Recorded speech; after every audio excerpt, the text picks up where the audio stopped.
আমাদের সাথে রংপুর থেকে যুক্ত হচ্ছেন সহকর্মী শাহবাজিদ আহমেদ।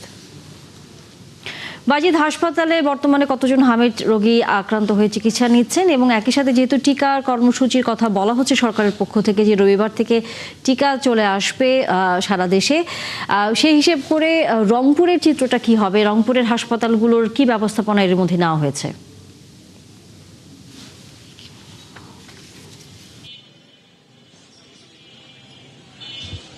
তানিয়া, ইতিমধ্যেই কিন্তু সরকারের যে নির্দেশনা সেটি পৌঁছে গেছে বিভাগীয় স্বাস্থ্য পরিচালকের পক্ষ থেকে। ইতিমধ্যেই মাঠ পর্যায়ে উপজেলা লেভেলে যারা স্বাস্থ্যকর্মী রয়েছে তাদেরকে কিন্তু বলে দেওয়া হয়েছে তাদের সমস্ত ছুটি বাতিল করা হয়েছে এবং আগামী এই দুদিনের মধ্যেই যে টিকার যে যাবতীয় উপকরণ সেটি সংগ্রহ করা হবে এবং রবিবার থেকেই টিকাদান কার্যক্রম শুরু হবে। আমি এই মুহূর্তে রংপুর মেডিকেল কলেজ হাসপাতালে রয়েছি। এখানে রংপুরে কিন্তু তেমন বড় ধরনের কোনো প্রভাব নেই।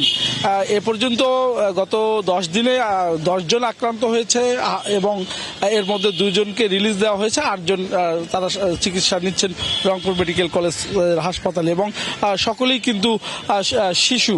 এবং আপনাকে তথ্য দিয়ে রাখি যে গত এক সপ্তাহে 116 জনের পরীক্ষা করা হয়েছে, নমুনা পরীক্ষা করা হয়েছে। এর মধ্যে শুধুমাত্র 6 জন ধরা পড়েছে বা এই রোগী শনাক্ত হয়েছে।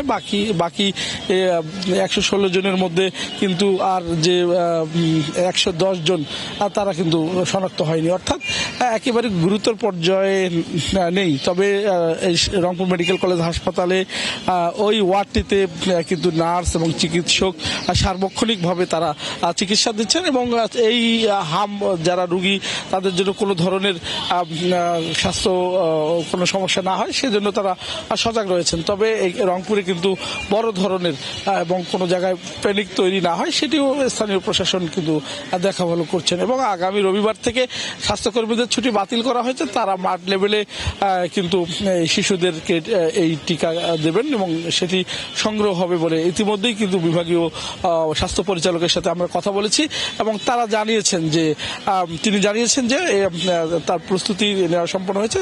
টিকা পৌঁছতেই রবিবার থেকে টিকাদান কার্যক্রম চলবে।